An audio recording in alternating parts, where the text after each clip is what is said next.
So, in the context of Green's function at 0 temperature, we have introduced the three representations that we would be working in, namely the Schrodinger representation, Heisenberg representation and interaction representation.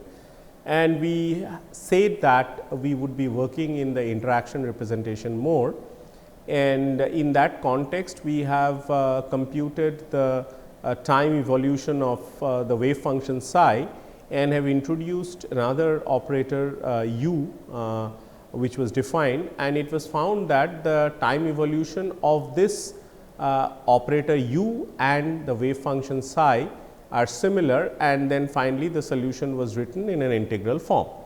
Let us carry this discussion forward and introduce another important quantity called as the S matrix. So, let us see what S matrix is and how it simplifies our discussion. So, to remind ourselves, the wave function in the interaction representation was written as psi of t, which is equal to exponential I h naught t by h cross psi of this is exponential I h t minus I h t by h cross and psi of 0. One can refer to the discussion earlier, and this was actually written as u of t. Hence, this was written as u of t and psi of 0. Now, so this is how the wave function would evolve from the wave function at time t equal to 0. So, one has to operate by this u of t operator, which is written as exponential I h naught t by h cross and exponential minus I h t by h cross, where h is the total Hamiltonian equal to h naught plus h prime, and h naught is a non-interacting part of the Hamiltonian and h prime is the interaction term. So, now one can also write it as, so we can define an S matrix like this.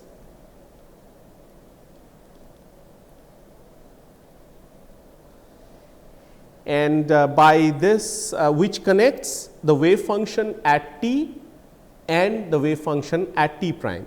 So, psi at t is connected to psi at t prime by a matrix which is given by S t t prime.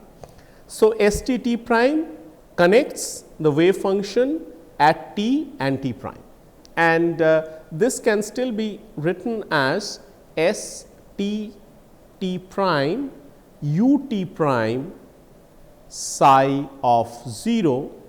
Now, this psi of t, as we know, that can be written as u of t psi of 0. Hence, this S t t prime u t prime equal to u of t. So, S t t prime u t prime equal to u t. We can write the same thing as S t t prime equal to u t u dagger t prime. So, this is the definition of S matrix, which is constructed from the u operators at time t and t prime. It is a u t u dagger t, and now since we know the solution of u of t, we can find out S t t prime. See, the solution of u of t is in terms of the interaction term h prime, which we have shown earlier. So, now let us some properties of the S matrix.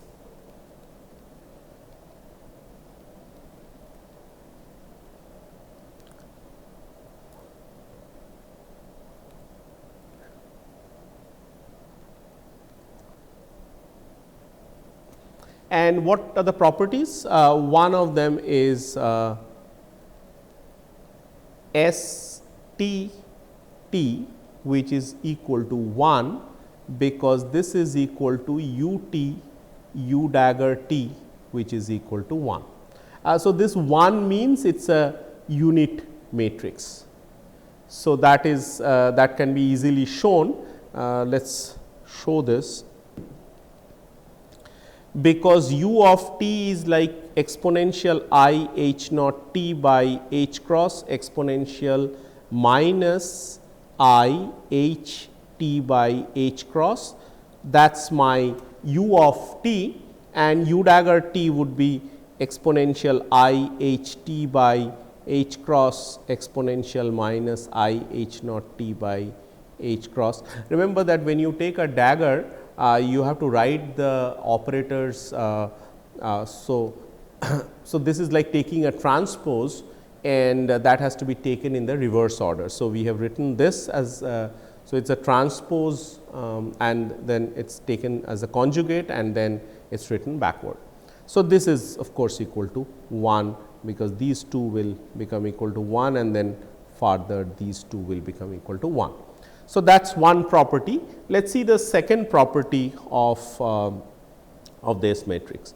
So, property number 2, which is equal to S dagger T T prime equal to U T prime U dagger T, which is equal to S T prime T. So, which means that S dagger T T prime is same as S T prime T. And the third one is S T T prime S T prime T double prime is equal to S T T double prime. So, this says that when we multiply these S matrices, the resultant matrix will be the first one and the last, the first time index and the last time index, and this can be extended to more than two products. And the reason that this is true is that let us give a short proof of this one as well. So, your psi of t is equal to S T T prime psi of t prime, and this is equal to S T T prime S T prime T double prime and psi of T double prime. But psi of T can be related to the psi of T double prime by simply using S T T double prime psi of T double prime. And if you compare this one and this one, it is easy to see that it what is written in 3 follows from that. So, these are the properties. Now, the equation of motion, every time we will use this word and write it as U m.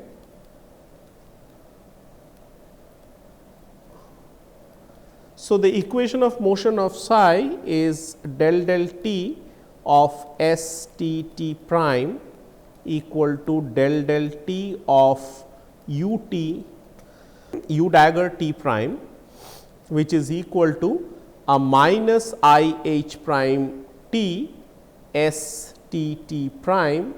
Now, you see that the equation of motion exactly takes the same form as U of t or psi of t. So, the S matrix also has a solution which looks like it is a t exponential minus I t prime to t dt 1 h prime t 1. The only difference is that the S matrix is a function of two time variables t and t prime. That is why this integral does not go from 0 to t, rather it goes from t prime to t, and it is the same interaction term, and it is exponentiated and with the time ordering operator. This is exactly the same as we have written for the u of t or psi of t. So far, we have introduced the 3 representations and have computed a closed form for the wave function psi the operator u and the S matrix. And now, the whole problem so far is that our psi of 0 is unknown, and it is actually a genuine problem, because we need to know the psi of 0, because everywhere it is we are getting that the psi of t is generated from psi of 0. If psi of 0 is not known, then we cannot get psi of t, even if we get the u of t or s t t prime, etc. However, there is one thing that is known, is the eigensolutions of H 0 are known. H 0, to remind you, is the non-interacting Hamiltonian. So, let us write that, because it will help you. So, it is a non-interacting Hamiltonian, and it is assumed that we can solve it exactly, and we know the wave functions and the ground state energy. So, by eigensolutions, what we mean is that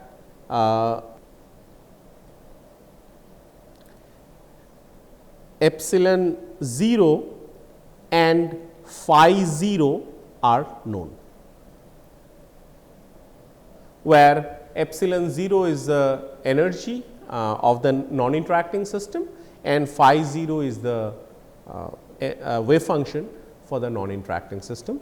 These are knowns, these are the known quantities, and now we have to generate a psi of 0 from these epsilon 0 and phi 0, and in particular phi 0, because psi 0 is the t equal to 0 wave function for the interacting system, which is not known.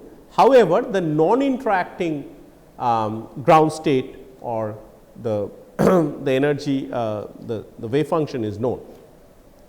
So, we need to get that. Now, this is facilitated by a theorem called as the German Law Theorem.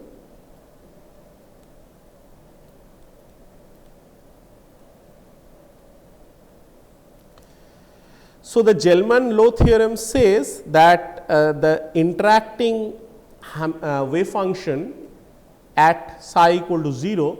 Now, when I say wave function, at the back of my mind I have ground state wave function, because that is the lowest energy state, and in condensed matter physics, as we have said earlier also, that we are only interested in the low energy states, and which is particularly the ground state wave function and the ground state energies. So, while psi of 0 can actually mean any state at t equal to 0, but in we actually mean that it is a ground state. So, this is written in including the S matrix as S 0 minus infinity and phi 0. So, it is clear that psi of 0, which is the wave function or the ground state wave function for the interacting system, can be generated from the wave function of the non-interacting system, which is known by this S matrix, which are where the two time variables are 0 and minus infinity. That is the theorem statement of the theorem. Why does this theorem make sense? It makes sense because the interacting many body ground state must have evolved from the non-interacting ground state in the distant past. So, also it is known that, let me write down because this is important, makes sense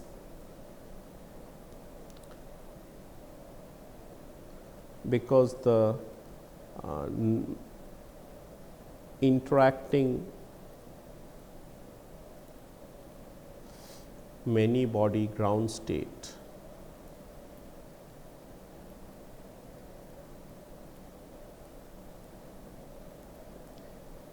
must have evolved from the non-interacting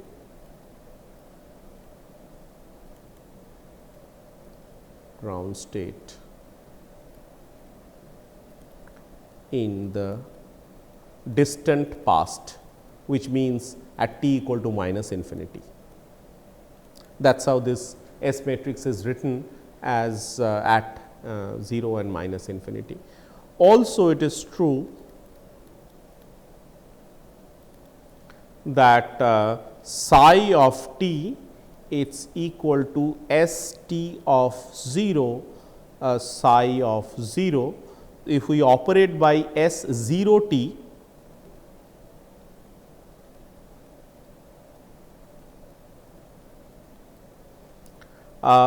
and in that case we have psi of 0 which is equal to S of 0 t psi of t.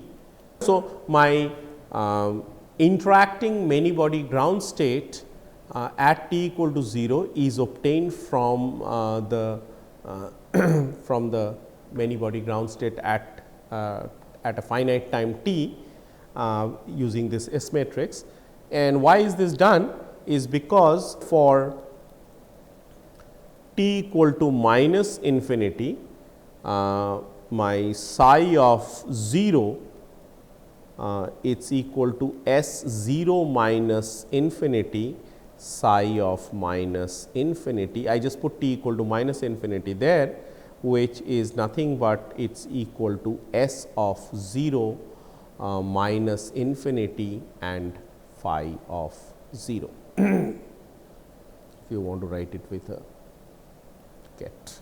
So, psi of minus infinity is identical with phi of 0, which means that at t equal to minus infinity, the interaction is not even switched on. So, the interaction is switched on only after t equal to minus infinity, and so this is the non-interacting ground state. Now, there is an additional property that we would be needing at this in order to define the Green's function. So, at t equal to plus infinity, we have psi of infinity it's equal to S of infinity 0 and psi of 0. Now, it can also be assumed that the interaction is switched off at t equal to plus infinity. So, the interaction is switched on after t equal to minus infinity and is switched off after t equal to plus infinity, and in which case the psi infinity. So, psi infinity and phi 0 may be same, and even if they are not same, they should only differ by a trivial phase factor or differ by a trivial phase factor, say chi. So, we can write which is considering the case in which it differs is phi 0 exponential I chi, it is equal to psi of infinity, which is equal to S of infinity 0 psi of 0, which is equal to S of infinity minus infinity and a phi 0. I am not writing the ket always, you can, if you wish, you can write it. So, this phase factor is written as just the expectation value of the infinity minus infinity operator between the non-interacting ground state. So, this is an interesting and important property, or rather of an equation that we would need while defining the Green's function. So, let us finally get to the Green's function at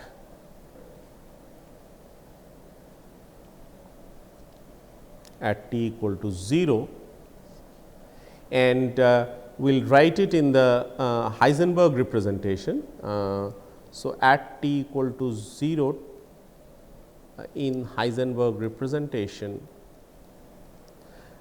there is a reason to write it initially in Heisenberg representation, and then we will switch over to the interaction representation.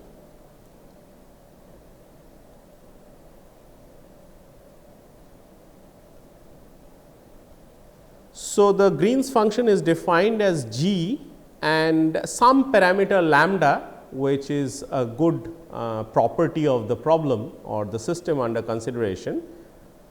This is t minus t prime equal to minus I, and between the interacting ground state, and it is a time ordered c lambda t, c lambda dagger t prime. So, that is the definition which you should keep in mind. Lambda is any parameter, it could be energy, it could be momentum, it could be some other property which is like spin or something, which is equal to minus I times the ground state expectation value of c lambda dagger at t and t prime with a time ordering involved there. That is the definition, and so lambda a relevant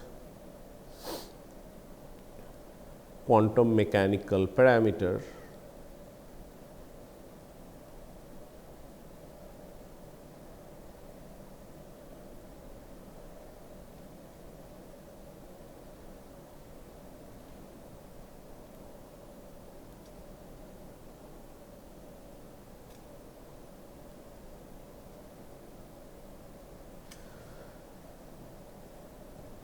Now, it could be for an electron gas,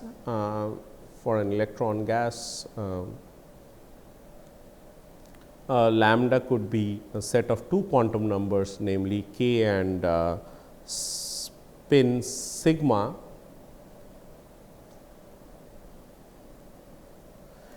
or for other problems it could be something else. And once again, to remind ourselves that psi naught is the interacting many body ground state,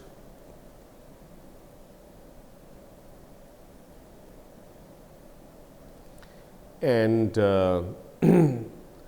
c lambda and c lambda t and c lambda dagger t prime are written in the Heisenberg representation as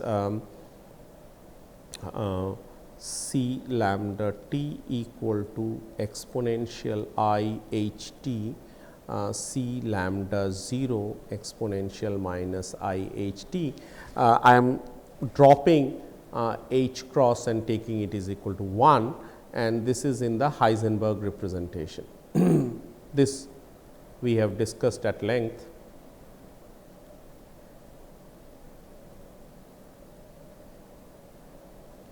So, this is my operator. So, for t prime greater than t, the Green's function is defined as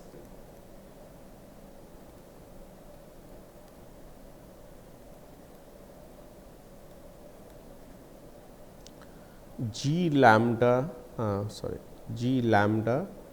t prime minus t equal to I psi 0 c lambda dagger t prime c lambda t.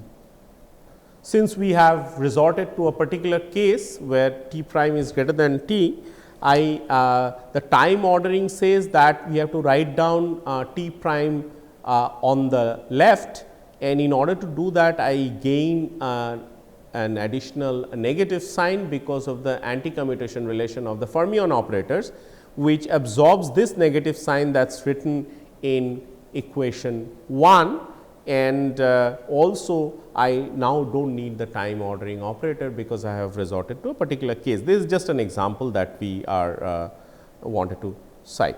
So, let us just look at things such as, so what is my psi 0? Once again, it is equal to S 0 minus infinity phi 0. It is already written earlier, and now we have to go to the interaction representation because this is what we had planned. Now, in order to go to the interaction representation, we write down the operators in the interaction representation as this. From now on, we would take h cross equal to 1. So, we will not put that in the exponent, the denominator of the exponent. So, this is how the time time evolution of the operators are written with a h naught and a minus h naught t. And so, if I take if I want to write the C lambda of 0, so that then I can write it as I h naught t C lambda of t exponential I h naught t. So, what I did is that I left multiply exponential I h naught t and right multiply exponential I h naught t, and that gives me C lambda at t equal to 0 in terms of C lambda at t. Now, these operators have to be converted to interaction representation.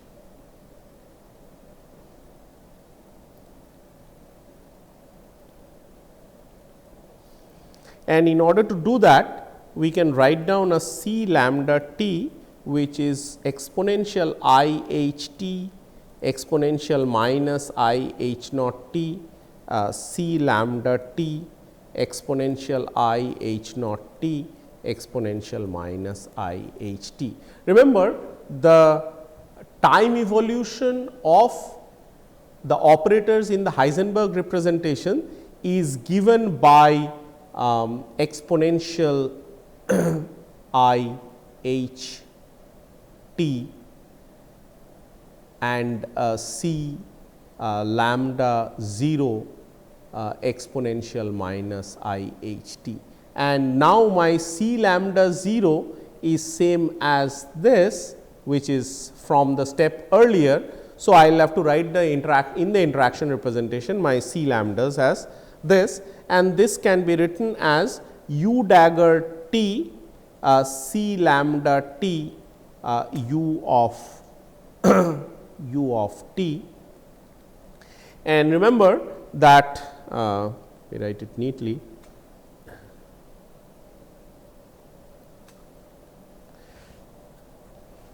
So, these u of t's are the operators that we have written earlier, where u of t is written as exponential I h naught t exponential minus I h t. So, this is how the interaction that operators in the interaction representations are written, and this can be written as S of 0 t C lambda t S of t 0. So, I introduced the S matrices which we have learned and written down the operators, and this was precisely the reason that we have introduced the S matrices and U matrices. And now, we know the complete solution of the S matrices and the U matrices, which would be used in order to define the Green's function. So, let us write down. So, these will be slightly bigger expressions, but nothing to worry. These are well established, and they can how they can be used to deal with physical problems, we shall see. So, G lambda t minus t prime I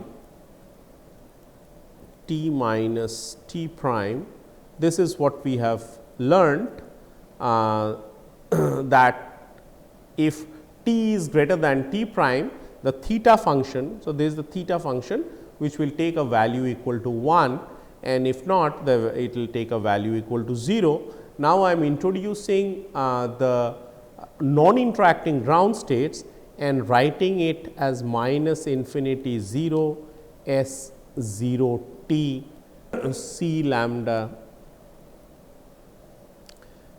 S t 0 S 0 t prime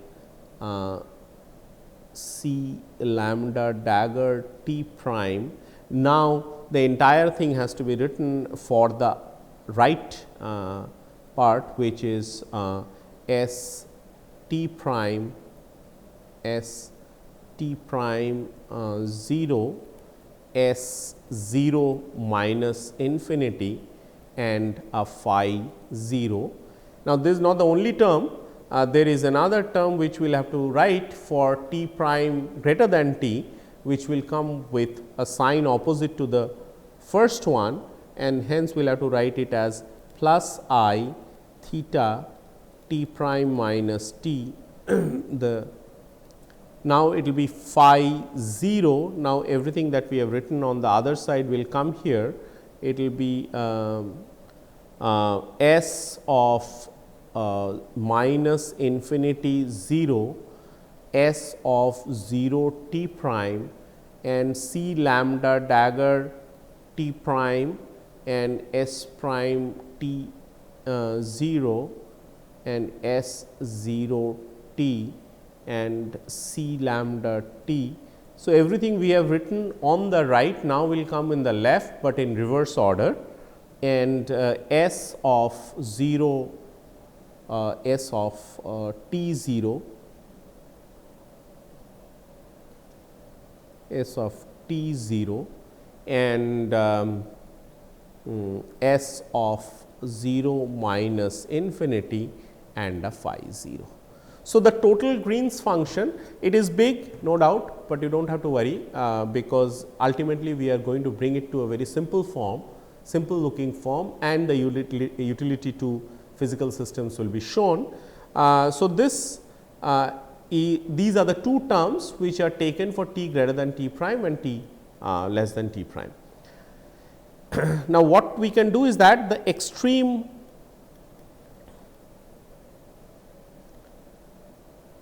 left hand bracket for the first term or left end of the first term, rather it is both the terms of the terms can be replaced by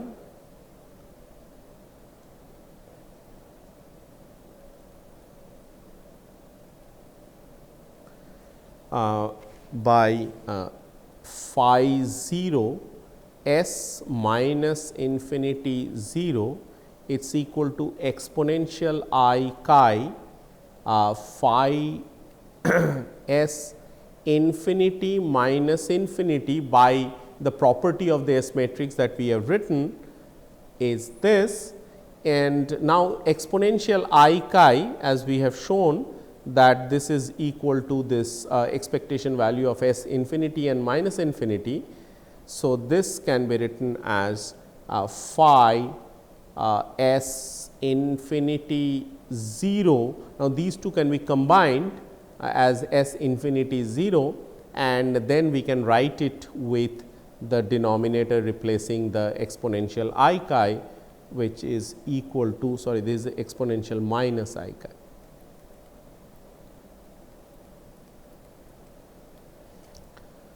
With this,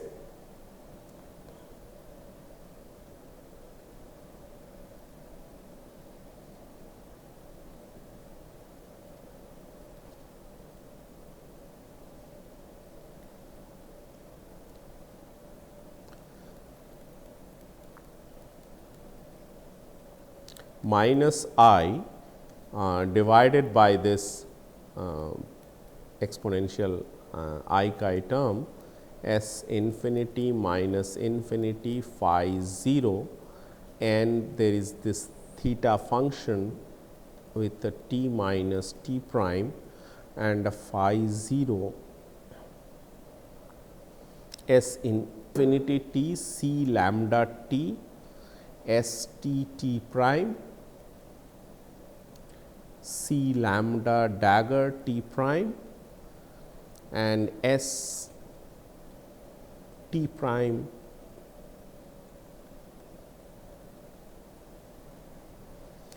and also there is another term in the bracket with a minus theta function t prime minus t phi 0 S infinity t prime c lambda dagger t prime S t prime c lambda t t minus infinity phi 0 and the bracket. So, these are the two terms, and we have introduced the S matrices properly. And so, let us see the first term.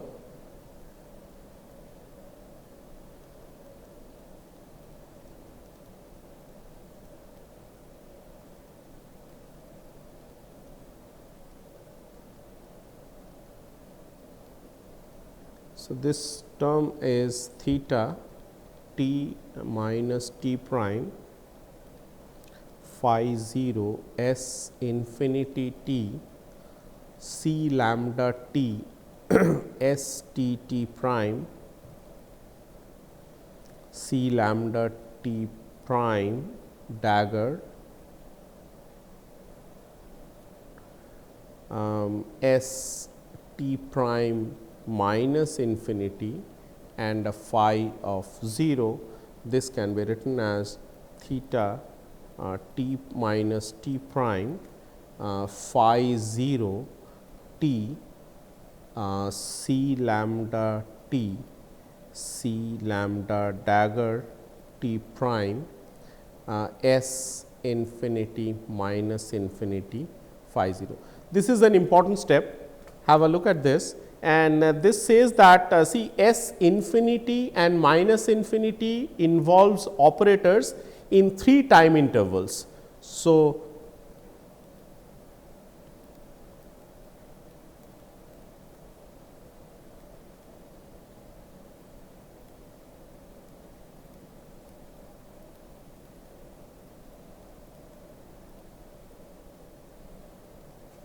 intervals, and these are infinity to t, t to t prime.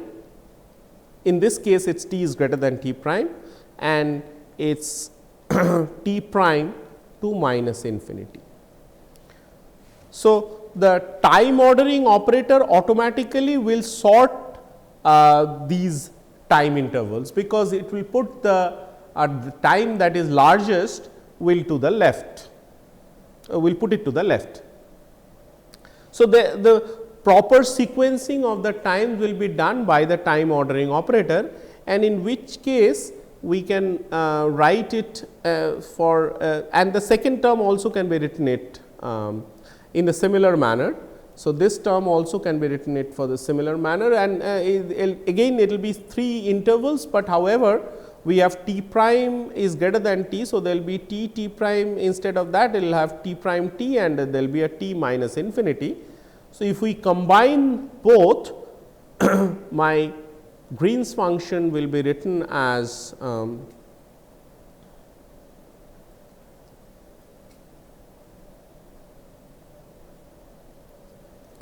lambda t minus t prime minus I phi 0 t c lambda t c lambda dagger t prime and S infinity minus infinity and a phi 0, and divided by this phi 0 S infinity minus infinity phi 0.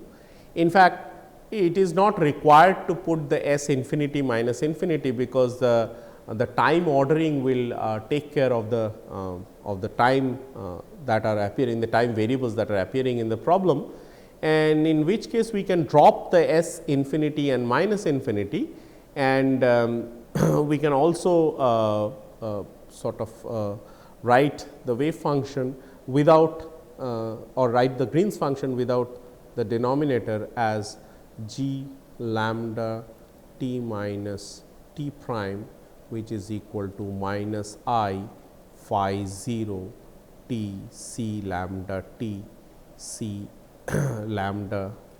There is no, it is just pure multiplication. So, there is no comma there. So, it is c lambda t prime dagger and a phi 0 there. So, this is the final form of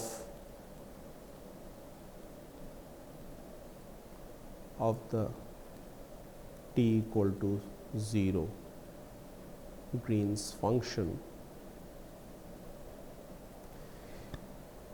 So, it says that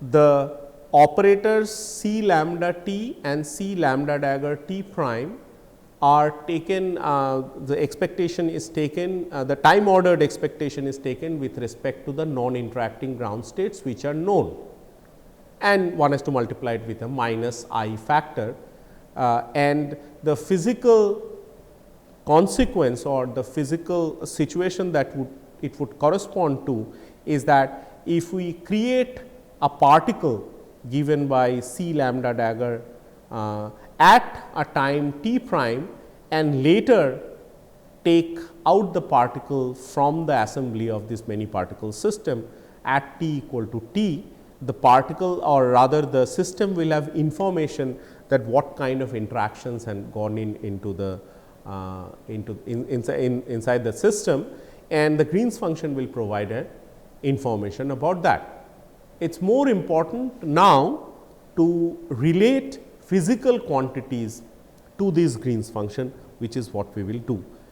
We will now do one example of this Green's function, and the most simple case, that is the non degenerate electron gas at which means it is a non interacting system. So, example, so it is a degenerate non interacting electron gas.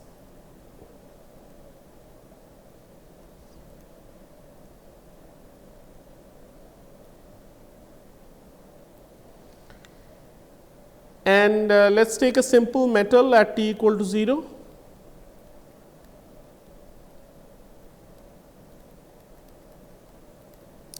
So, all electronic states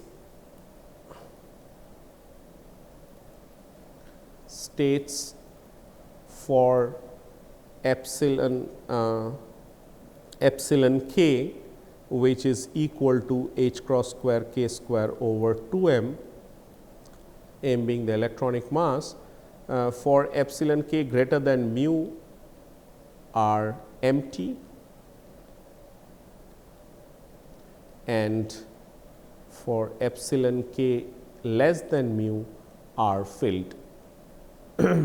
This you must have studied in the first course of solid state physics. This is the model for a metal, and we do not need to have at t equal to 0, we will relax this condition. But since we are talking about the chemical potential, we are restricting ourselves to t equal to 0. When we or rather we can talk about the Fermi energy when we talk about t equal to 0, but in principle this thing will the illustration will carry over to t not equal to 0. Now, since all the energies are measured from the Fermi level, let us define a variable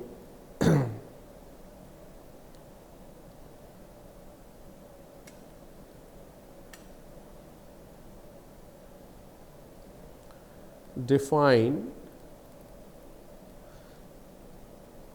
a rather curly epsilon which is equal to epsilon k minus mu and we have for a uniform spherical Fermi surface, we have phi 0 c k dagger c k. Now, your lambda is equal to simply equal to k, we do not need to put a spin index unless there is a term that selects the spin. So, this is equal to nothing but equal to n k and this is equal to k f minus k which is limit beta tending to infinity, which means t tending to 0 of this exponential beta psi k plus 1, that is the Fermi distribution. So, this is the definition that we have the ground state expectation, non-interacting ground state expectation value of this c k dagger c k is nothing but expectation value of n k, which is nothing but the theta function for all k f's greater than k, that is k less than k f's, which is nothing but the Fermi function. And for the other term, because we have two terms in the Green's function because of the time ordering, and this is equal to a c k dagger phi 0, which is nothing but equal to 1 minus n k, and that is equal to theta of k minus k f, the states which are all empty at t equal to 0 or as t close to 0. So, the Green's function, now this Green's function, because we are talking about a non-interacting problem, we will call it an unperturbed Green's function. This word will be clarified more as we go along,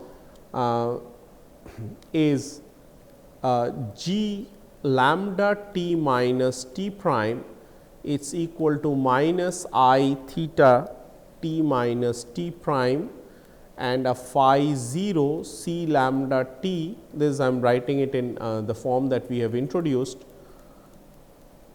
and phi 0 this is a general form, and a plus I theta t prime minus t phi 0 and a c lambda dagger t prime and c lambda t phi 0. The sign change occurs because the operators swap their position, and this is equal to minus I theta of t minus t prime and a theta of psi k minus theta t prime minus t and theta of minus psi k and an exponential I psi k t minus t prime.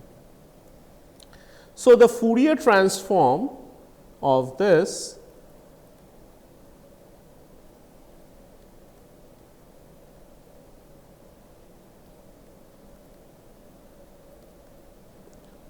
is g, now let us write it, because we are talking about the unperturbed Green's function, let us just write it with a 0. So, g 0 k omega, it is equal to a minus I psi k, and using the definition of the theta function for the time, it is equal to 0 to infinity and a dt exponential I t omega minus psi k plus I eta, and for the other one we will write it with minus psi k 0 to infinity dt exponential I t omega minus psi k minus I eta, and this tells me that this becomes equal to this psi k omega minus psi k plus I eta and a plus theta minus psi k divided by, this is a minus sign there, let me write it a little more clearly.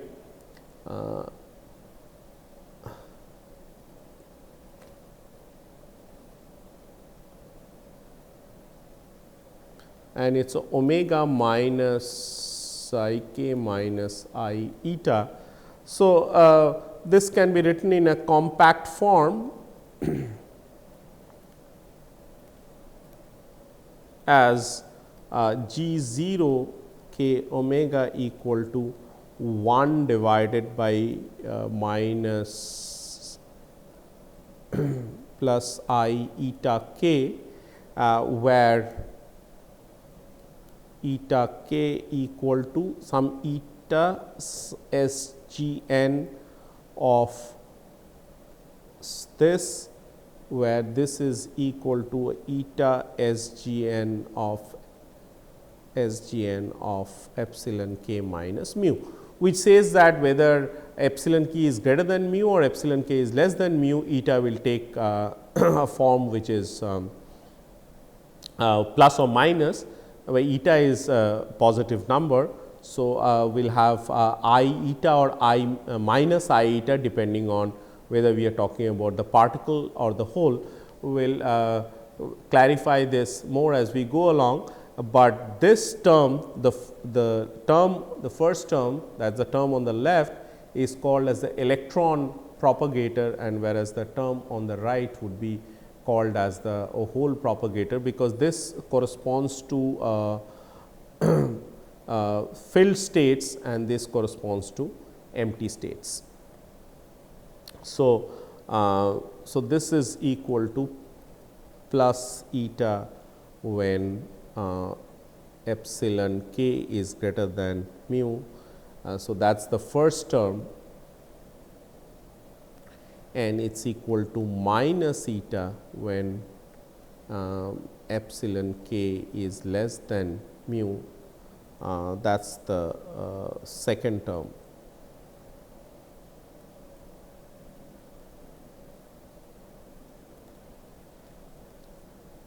So, finally, the Green's function, if we introduced spin, so introducing additional properties such as spin, etc., one can write the G alpha beta 0 k omega to be equal to a delta alpha beta theta k minus k f divided by omega minus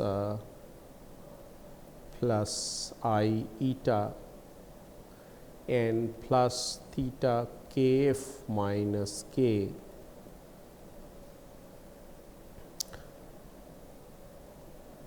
omega minus